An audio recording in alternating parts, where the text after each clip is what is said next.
मुद्दाम त्रास देते सगळ्यांना. मी तिच्यावर हल्लाही करू शकत नाही, कारण तुझा हल्ला मी दुसरीकडे वळवलाय. कुणाकडे? बाबा, आत्ताही अत्तर आणायला तिनंच मला पाठवलं. देवी, हे फार वाईट आहे हो. यावर काहीच उपाय नाही का? मलाही काहीच सुचत नाहीये. मला सगळ्यात जास्त काळजी माझ्या आईची वाटते. कामिनी आईला जरा जास्तच छळते.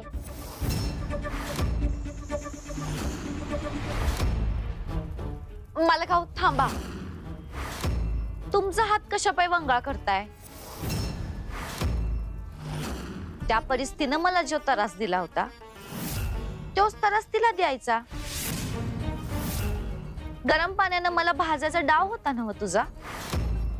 चल उतर त्या टोपात.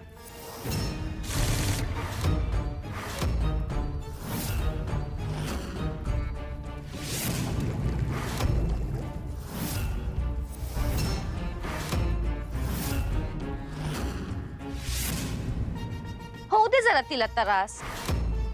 मला एवढा त्रास दिलाय ना हो, आता भोगू दे की तिला बी.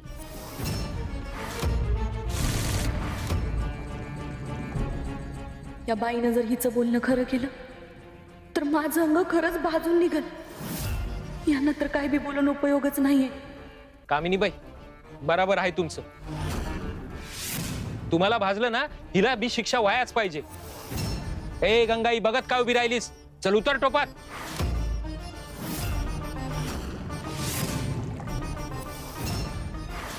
अहो, असं काय करताय तुम्ही? मी खरंच यांच्यासाठी गरम पाणी दिलं नव्हतं. अहो, हे केवढं गरम पाणी आहे. यात उतरले तर काय होईल माझं? मी भाजून निघेलो. भाजलीस तरी चालल. कामिनी बाईंना भाजलंस ना, मग तुला बी भाजू दे. चल उतर टोपात. उतरती कराय. अहो, तुम्हाला कळत कसं नाहीये? तुम्ही यांच्या बोलण्यावरून मला. उतर म्हणलं ना. चल उतर. जनकराव, अहो तशी ऐकायची नाही ती. तुमची शपथ घाला तिला, मग कशी चटकन ऐकते की नाही बघा. हा, हे बी खरंच आहे. गंगाई, उतर टोपात. माझी शपथ आहे तुला.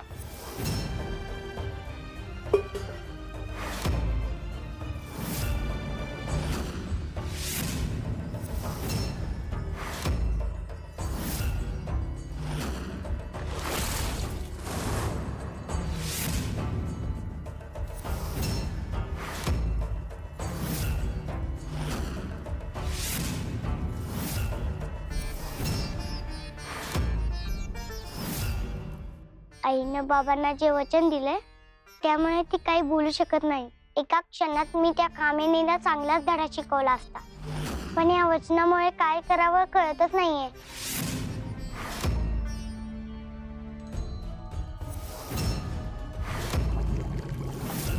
ए गंगाई, बघत काय बसलीस? कामिनी बाईंना भाजलंस ना, तुझ्या कर्माची शिक्षा तुला झालीच पाहिजे. चल उतर. उतर टोपात.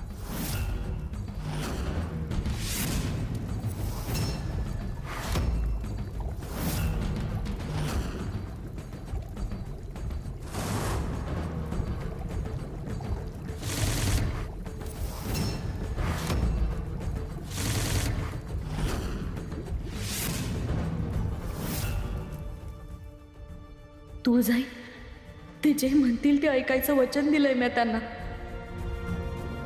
त्यांचा जीव वाचवण्यासाठी मला हे धाडस करावंच लागल. आता तूच मला वाचव. नंदी महाराज, मला आता निघायला हवं. ती बाई घरी आई बाबांची कसं वागेल, काय त्रास देईल, काही नेम नाही. मला लवकरात लवकर गावाला जाऊन अत्तर घेऊन घरी पोचायला हवं. मी निघते. देवी थांबा, तुम्ही एकट्याने जाऊ नका.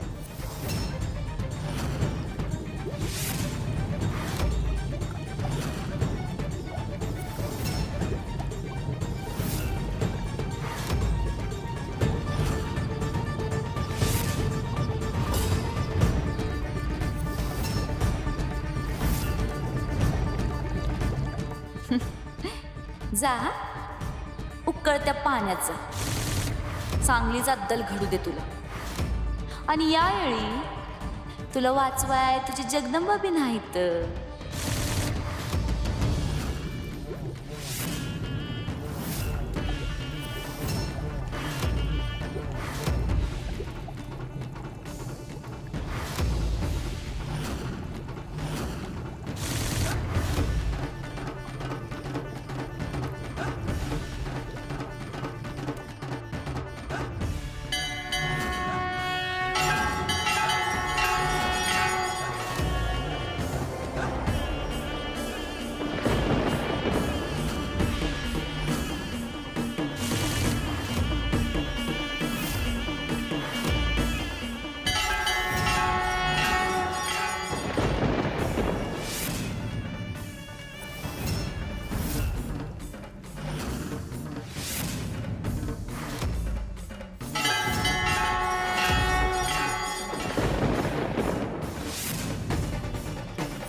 हे काय झालं? इथे फुलं कशी आली? हिला चांगलाच धडा शिकवणार होते मी, पण हिला काहीच नाही झालं.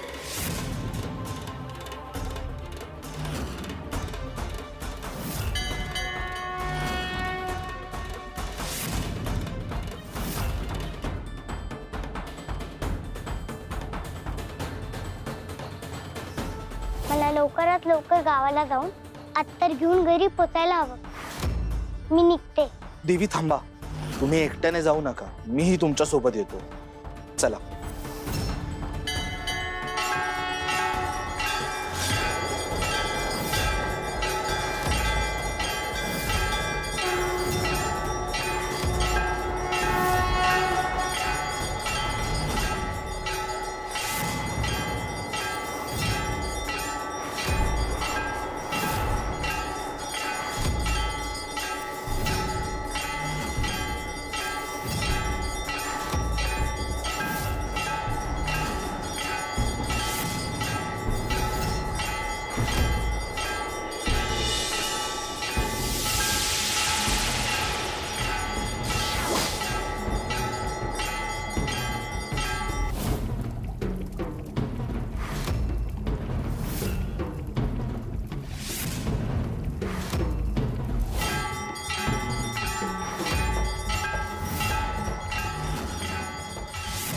नंदी महाराज, माझ्या आईचा जीव धोक्यात आहे.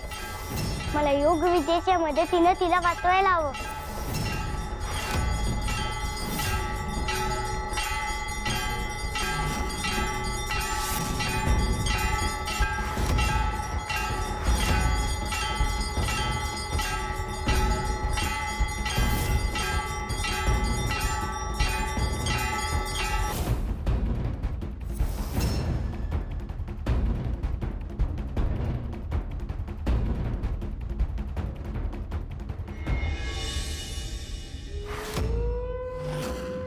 असुर सम्राज्ञी, या गुप्त मंदिराच्या मार्गाचं हे भूमिचित्र आपल्या हाती लागले खरं, पण प्राचीन असुर लिपीमध्ये इथे काय लिहिलंय काहीच कळत नाही.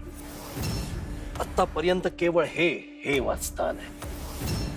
ज्या क्षणी राजा उत्तर दिशा करील लुप्त, त्या प्रहरी प्रकट होईल मंदिर जे आहे गुप्त. याचा अर्थ काय? राजा म्हणजे आम्ही, पण उत्तर दिशा लुप्त करेल म्हणजे काय? काही कळत नाहीये. शिवाय सम्राज्ञी, या भूमिचित्रावरची अनेक ठिकाणं आता अस्तित्वातच नाहीयेत. म्हणजे बघा, ही इथली प्राचीन नदी आता स्वतःच लुप्त झालीये. 2 पर्वतांमध्ये एक सेतू होता जो आम्ही स्वतः तोडला त्या मनुष्याला उपद्रव देण्यासाठी. आणि इथे या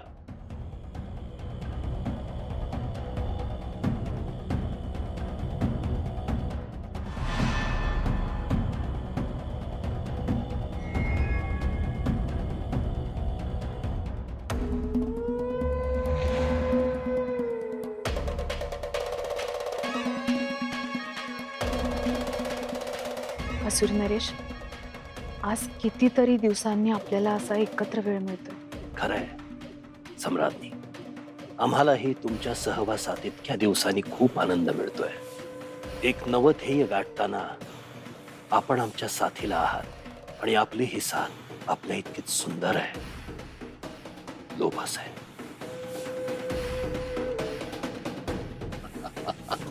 कोणत्याही पत्नीला आपल्या पतीबरोबरचे प्रेमाचे क्षण आणि त्याची मिळालेली साथ ही अत्यंत मोलाची असते. सम्राज्ञी, आमचाही तसाच प्रयत्न असतो. आणखी एक गोष्ट शुंभा, आम्हाला तुळजाशी विवाह करून तिला राणी बनवून इथे आणायचं आहे, ते केवळ असुर कुळाच्या उद्धारासाठी. आमचं तिच्यावर प्रेम नाही, आम्हाला तिच्याबद्दल आसक्ती नाही. आम्हाला तिला प्राप्त करून केवळ वठणीवर आणायचं आहे. तिला आमच्या पायाची दासी बनवून आम्हाला आमचं श्रेष्ठत्व त्रैलोक्याला दाखवून द्यायचं, इतकंच. आमचं प्रेम केवळ आपल्यावर आहे आणि तुळजा इथे आली म्हणून आपलं स्थान हलणार नाही, ते अबाधित राहील. आमच्या प्रेमावर, आमच्या शब्दावर आपला विश्वास आहे ना? असुर नरेश, आपण केवळ आमचे आहात. आपल्याला अजून कोणाशी वाटून घेणं आम्हाला अजिबात मान्य नाही. आम्ही असुर कुळाच्या कन्या आणि शुंभ निशुंभ यांची बहीण असल्यापासून काहीही वाटून घेतलेलं नाही. मात्र आपल्या प्रत्येक ध्येयामध्ये एक पत्नी म्हणून आपल्या पाठीशी उभं राहणं हे आमचं कर्तव्य समजतो. आणि आपल्या या स्पष्टीकरणामुळे आपल्यावरचं प्रेम आणि आदर दोन्हीही वाढलाय. या भूमिचित्रातील त्या गुप्त मंदिराचा ठाव ठिकाणा लागल्याशिवाय आता माघार घ्यायची नाही. शुंभा, हेच हवंय तुझ्याकडून.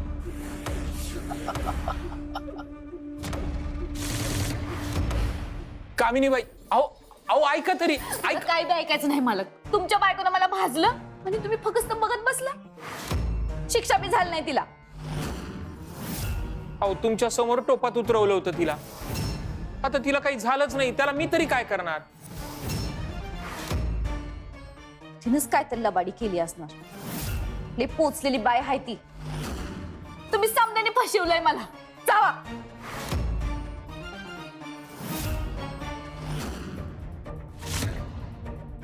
ही तर कशी आली? हिला तर मी मुद्दाम लांब पाठवून दिलं होतं, म्हणजे हिनच काहीतरी केलं असणार.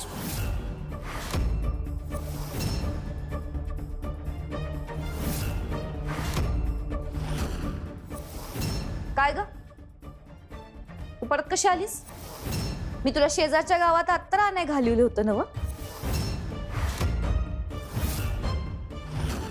आणलं नसशीलच.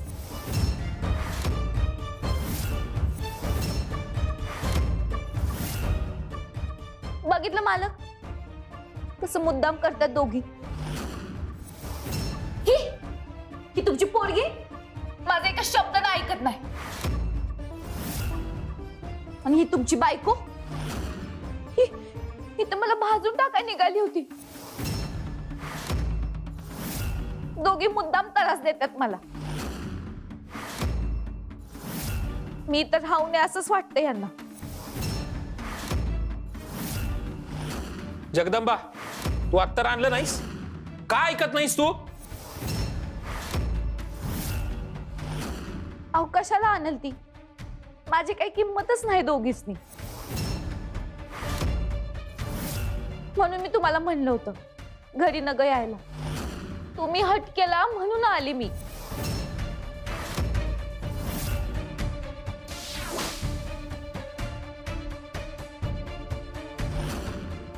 आणलंय मी अत्तर.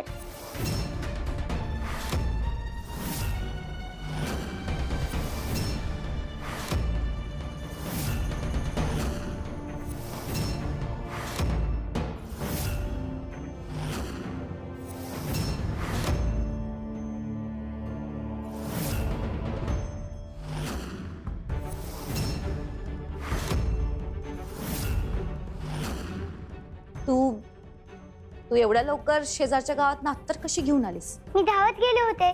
धावत? एवढ्या ना तरी बी एवढ्या लवकर कशी काय पोहोचलीस? कामिनी बाई, अहो ती धावत गेली असल, मध्ये पडली झडली असल, आपल्याला काय करायचंय? आपलं काम झालं ना, बस. ए गंगाई, तू काय आमच्या थोबाडाकडे बघत उभी? कामिनी बाईंना जेवाय लवकर लागतं माहित आहे ना व? चल जेवायची तयारी कराय घे. पटपट हात उचल, चल पटपट. तुझी समधी नाटकं कळतात मला. तूच तुझ्या आईला वाचवलंस ना व? मी तुला मुद्दाम लांब घालवलं तरी बी तू जादू केलीस. तुला काय वाटलं तुझ्या शक्तीनं समजा ठीक करशील? माझ्या समोर तुझं काय बी चालणार नाही, सांगून ठेवते. आता मी असताना तू माझ्या घरात काहीच बिघडू शकणार नाही, हे मी पण तुला सांगते. तुझ्या ह्या घराची कशी धुळधाण करते बघशीलच. त्या ग्रहणाच्या दिवशी तुझ्या या घराला ग्रहण लावते की नाही बघच. तू इथं असून बी काय करू शकणार नाहीस. अशी विंचवासारखी डसणार आहे तुम्हा सगळ्यांना. समदे कशी तडफडताय की नाही बघच.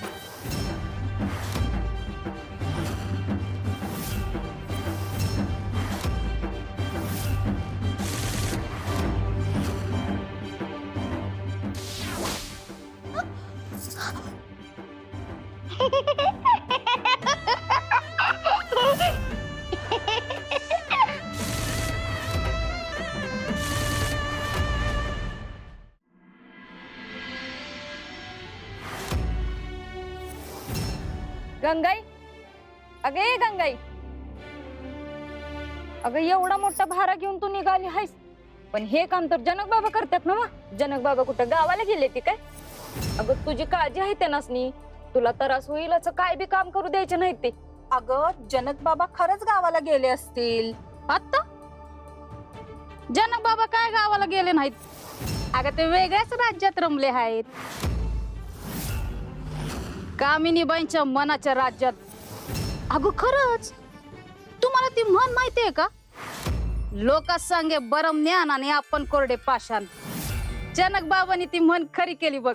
काय गंगाई, होय का नाही? अगं गावात देवीच्या कथा सांगणारे जनक बाबा स्वतः कामिनीबाईंच्या कथेत रमलेत बघ. पार बुडून गेलेत.